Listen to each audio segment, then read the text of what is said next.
Hello ladies and gentlemen, Hydra here with another review video for a Games Workshop video game. Yeah, it's been a while, hasn't it? This is one I've been really excited for, and yes, it's set in Necromunda. That's right, we're playing Hired Gun.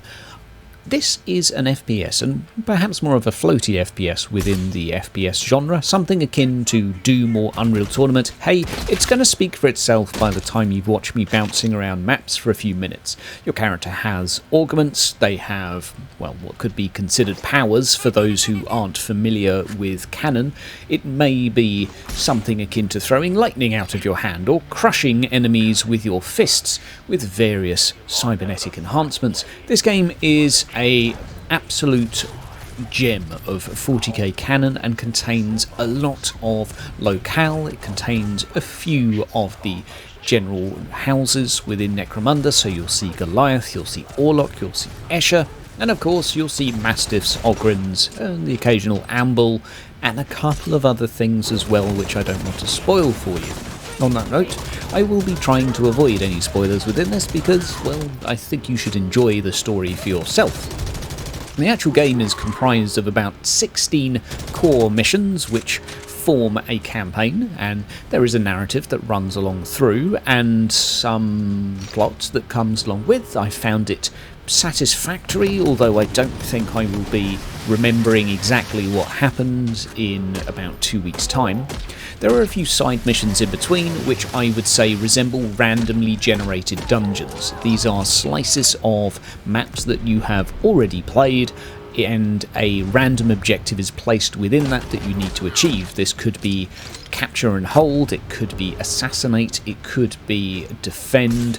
There's about 8 or 9 different objectives that I've seen thus far, and it's a nice way to provide a little bit more longevity. These also, when you ramp the difficulty up, are pretty tough, and I assume farming them at endgame to get the most perfect loot possible may be something that players are attracted to.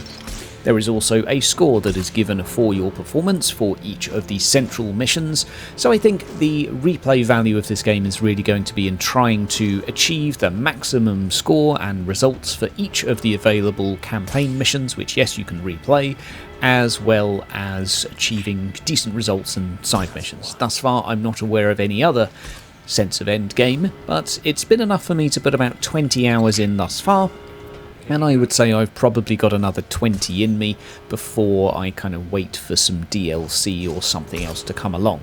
There is not multiplayer that I've seen, but it sort of makes sense. By the time you've jumped and bounced and put everyone onto slow motion several times and used your auto-aim cybernetic enhancement, it wouldn't necessarily lend itself to PvP, let's just say.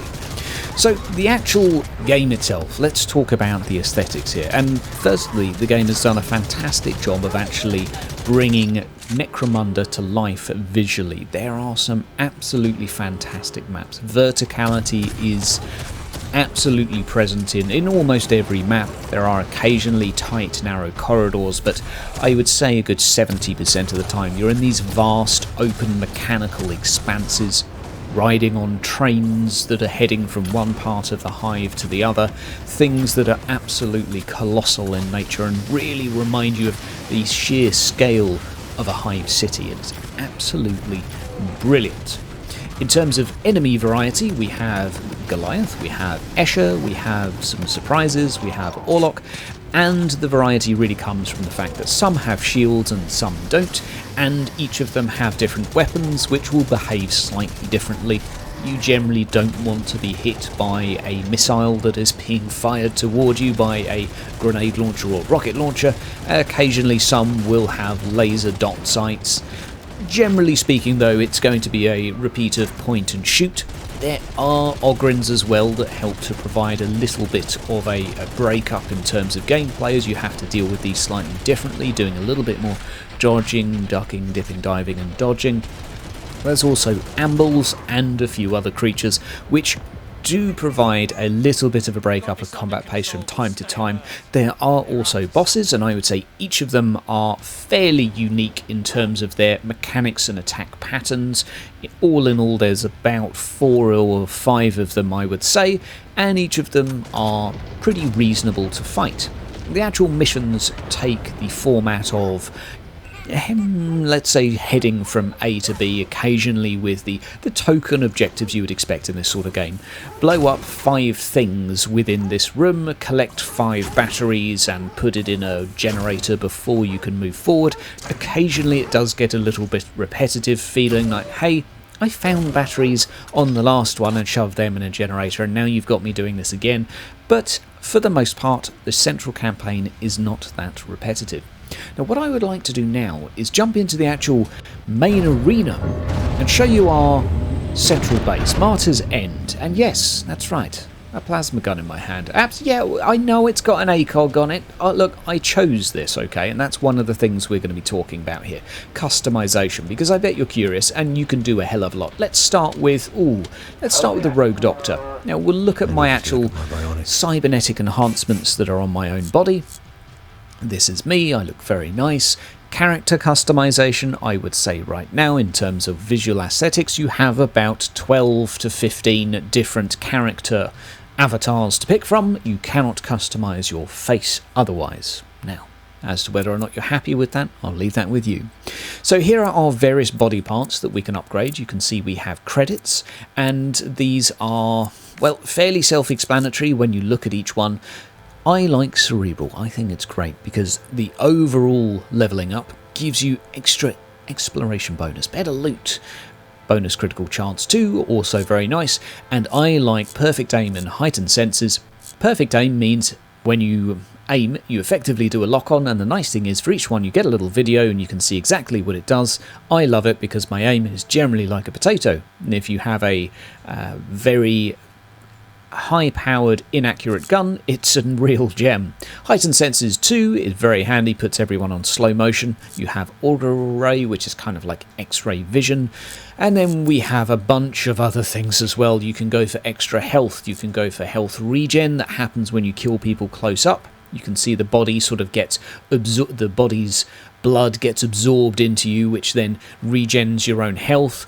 Again, promoting the sort of fast-paced gameplay. Really like it. Extra energy, this can be put towards abilities, legs for jumping faster and running faster and jumping higher, etc. You can also go with, yes, you have Lumen Capacitors, Blast, Shock and Crush. These are pretty damn cool. You can effectively, if you're not familiar with 40k, and I know a few people will be offended by this, but you can kind of consider them force powers in terms of the visual effect, at least. You are either crushing people with the use of technology, you can shock them, and you can blast them. And all of those are really cool. You can activate all of these via hotkeys, and also with a central wheel that you can activate with whatever hotkey tickles your pickle. I like it on tab. Anyway, we've also got the grapple launcher, which sends us around the map, and a bunch of other things that are all really handy, and a refractor field, of course, which I probably should have upgraded quite a long time ago. So, a fair bit of customization, but a criticism here, I would say that eventually every character will be the same. So there are not any locking out of different trees by selection of one or the other. So what this means is every character will be the same given a sufficient length of time. Me personally, I like the ability to think to myself, I like the opportunity to think, well, I made this choice, so next time I play I'd like to make that choice. Instead it's, I made this choice, I could have made that one, I'll earn a few credits and now I'll make that one. So it's not quite the same, and I think potentially loses a little bit of replay there. You can also customise your Mastiff, effectively with more damage, better armour, and better regen as well, and lower cooldowns. That's pretty much that in a nutshell. Weapon shop is useful. Show me what you got. However, it will never provide you anything more than a rare. I use the term rare, but a blue quality. Obviously, we have purple and then gold above that, so the nice thing, though, that is, the weapons you buy from here aren't that inferior to the weapons you'll see elsewhere. They're still perfectly usable, perfectly serviceable, and you're not going to notice a vast difference between them. So buy one of these, soup it up, and you won't ever feel like you've wasted your money. Occasionally you'll be unlucky and get a purple one the very next mission, but hey, you've spent all of your money on customizing it, so it's probably not worth ditching it. Now we move on to something a little bit more exotic. Weapon customization. Though character customization is something that is exciting and interesting, but ultimately always the same with sufficient money, you can only have a certain amount of weapons equipped at any one time, 4 specifically. And so, we come to some of my monstrosities. Yes, this used to be a stub gun. Now it's a stub cannon technically, let's get my terminology right. This is now a long-range, let's call it a mid-range sniper rifle. I like using my auto-aim ability with it because it makes it look really good. And these are all of the parts I've attached to it. If we wanted to make a gun from scratch, we would go for our striker here. We would take this from another weapon, our lucky charm, giving us extra money whenever we inflict damage. We'll give it a static charge, and we'll give it a muzzle that is, should we go for a, let's go with a long, precision muzzle. Accuracy and stability. Sounds good to me. Then we'll move on to barrels. We'll go for a long barrel. Yeah, 2 different skins as well. It's one of the nice things. You get lots of different skins for each particular component. Even if you like a particular type of stat, there will be at least 2 visual options for you to sort of bring that to life. And I think what we'll do is we'll bring up accuracy and stability here. There we go. We're turning this into a bit of a sniper rifle. We'll get a decent stock on it as well. Our accuracy is nearly capped, so I think we'll just go for a little bit of stability there. There you go.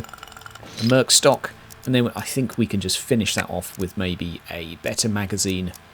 Or do we need a... Wow, a drum magazine is very tempting, isn't it? And... Ooh, let's have a look. That reminds me of an old G3. Anyway, mid-range scope, let's go with... There you go, that looks awesome. Weapon skins, I haven't unlocked that many from autogun yet. Hey, there we go. When you find guns out in the world, you do unlock some of these skins, so it's an extra little incentive to go hunting around for more stuff. And weapon-wise, again, there is a lot of different weapons in this game. You've got plasma guns, you've got heavy bolters, you've got stub cannons, you've got bolt pistols, bolt rifles, stub pistols, you've got shotguns, you've got... all sorts, and the different rarities of each, and you can sit here customizing them out the wazoo. Oh, and let's not forget the long las. Absolute favourite, and yes, you can charge shots to do more damage, and yes, it's an absolute monster. I love it. Now, once you've selected your weapons, again, we do have the little mission screen down here where we can select, come on, off we go, where we can select our next mission. We have our Mastiff once again. One more hug before we crack back into a little bit more gameplay and have a little concluding chat about what to make of this game. So, though I have not put enough hours in to summarise completely the ins and outs of this game, I would say it is a very competent stab by Games Workshop, or let's just say Games Workshop genre game standards. This is by the makers of Cybernetica, iDivinity, I think I got those words in the wrong order, and Deathwing, and it combines what I would say the graphics of Deathwing with interesting gameplay and customization a la iDivinity, and you end up with something that looks a bit like a very pretty Doom 40k. It's not exactly the same, it perhaps lacks a little bit of the finesse of some of the AAA products that, let's face it, probably had 15 times the budget, but for me, more than satisfactory to play a little bit, have a little bit of fun, immerse myself in the 40k canon, and I think this one's certainly deserves a place on the shelf, and there is a lot of room for extra DLC to add more content, so I really hope that this game gets a few extra game modes, gets a little bit more content added to it, extra story missions, extra chapters, extra game modes designed for the, let's say, end game sector. I think that's all going to be really, really helpful for this, but at least As it stands now, it's already a competent game. It's been stable, I haven't had many bugs, I haven't really had any aside from a mouse cursor disappearing once, and overall, hey, I've had great fun with it. So, looking forward to actually doing some live streams and reflecting on this a little bit more. I really struggle with deciding how long I would play this for. I think it's probably got about 40 hours for me, give or take, but it should be enough for me to have a lot of fun, but we'll see. Ladies and gentlemen, hopefully that's been a nice little taster review for you, and I think we'll get to work in some streams, exhausting this game and seeing what we can find within it to keep us amused, and I look forward to seeing you there. Take care, ladies and gents. Speak soon. Bye.